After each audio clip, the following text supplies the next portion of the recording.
What's going on, guys? This is Empty Box, and today I want to talk about posture. So long story short, I was watching some videos the other day of people doing their thing, driving around in circles of various degrees of difficulties, and something dawned on me.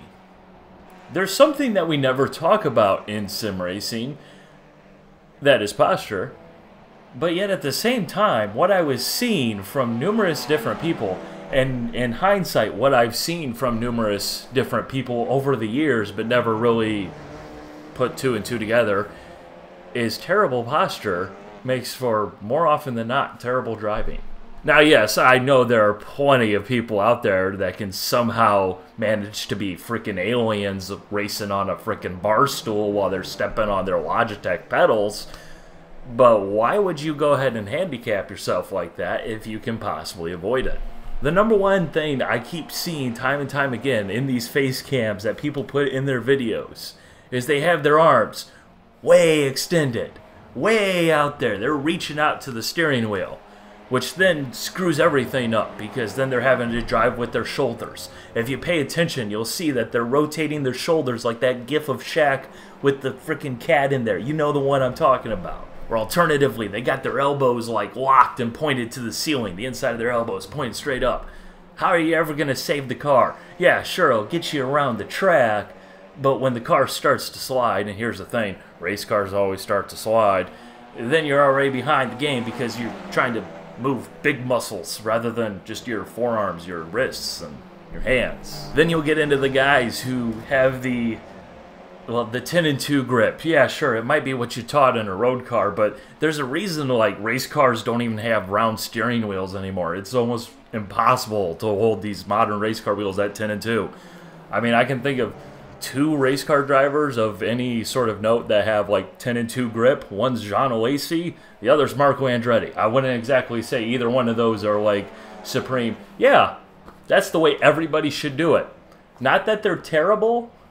I mean, one got to Formula One, one's won IndyCar races, but would that be the way you would suggest it if those are the 2 most notable examples versus everybody else using the standard 9 and 3 grip? Putting your hands up at 10 and 2 is going to change the way that the steering wheel is going to end up feeling, as well as the fact that you're essentially making the steering wheel smaller because you're moving your hands closer together, which means that the diameter of your turning on your actual physical like hands and wheel is going to essentially be smaller, so you basically have a tinier steering wheel, which is going to make things twitchier and more responsive and more difficult to control. This also leads me to something that I can't prove, but I have a feeling, a sneaking suspicion, that it's something that's pretty common within sim racing, and that is the death grip. You don't need to grip the wheel really hard. You don't need to try and squeeze the life force out of the steering wheel or anything like that. You just grip the wheel with the proper amount of pressure and just let it do its thing. You should try and feel the force feedback through your hands and all that stuff. Try and listen to what it's telling you in its little rumbly vibration versus squeezing the crap out of it so tight that you end up overriding all the force feedback because you literally have made it so the wheel cannot overpower you because your grip is that strong on the wheel. This is especially something with, you know, the Logitech equipment, which doesn't have the strongest motors around, you know, the entry-level equipment. If you grip those wheels really tightly, you're going to end up muting the force feedback so much that you're not going to be telling anything, or alternatively, it's basically going to be a glorified spring. And then we come to your feet. And I'm just going to give you a tip within a tip video. For those of you guys out there who haven't learned this yet, your feet, that's the difference maker. The steering is the easy bit. It's the obvious bit. But the feet is what really makes the difference. Therefore, you should go ahead and set your setup up so that way your feet are comfortable, so you can comfortably use the pedals. You don't want to be stretching away out there to try and reach the pedals with the tippy toes. You don't want the pedals so close up next to you that you're stomping on them like they're grapes and you're trying to make some wine. Or alternatively, I guess keeping in the theme of racing, like you're driving a sprint car, because no one would reasonably actually try and set their car up that way if it wasn't for the fact that there's a big old freaking engine and there's literally no space in those cars. It's terrible ergonomics, it's terrible posture, and it's awkward as can be. You want to try it out, move your pedals as close as you possibly can to straight underneath your kneecaps and see how that goes. It's bizarre. It's weird. It's not recommended. Wrapping things up here, I really think a lot of drivers, especially newer sim racers, would be very well served by taking some time with the setup that they have currently. You know, not the car setup, but their actual physical gaming setup, and trying to adjust that to better suit their needs. That way they can get into a more comfortable position. Generally, the theory is that you want to have your elbows as well as your knees bent somewhere between like 90 degrees to 120 degrees, as that's generally the most comfortable range. Obviously, that can change depending on, you know, the size and comfortability, as well as, you know, what you're looking for, which naturally suits you, as well as your pedals. But try and get into that range. Don't death grip the wheel. Just let it do its thing. Let it talk to you. And listen. Don't be all like, la la la la la la la, I can't hear you, I can't hear you. Because then you're going to have a bad time. Ain't no point in having force feedback wheel if you're just going to grip the thing so tight that you can't hear what it's trying to tell you. Now, is there?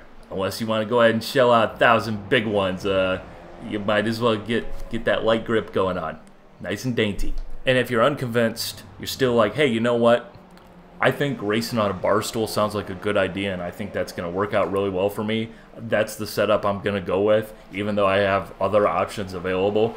Hey, if that's all you got, I'd rather you be sim racing than not sim racing. But hopefully you can come up with a better solution. But there's a reason why. Every single sport known to mankind, when you're first learning it, someone's teaching it to you, like, the first thing they're always going to tell you is get into an athletic stance. It doesn't matter if you're talking, you know, baseball, football, American or rest of world, you know, bowling, golf, hockey, whatever.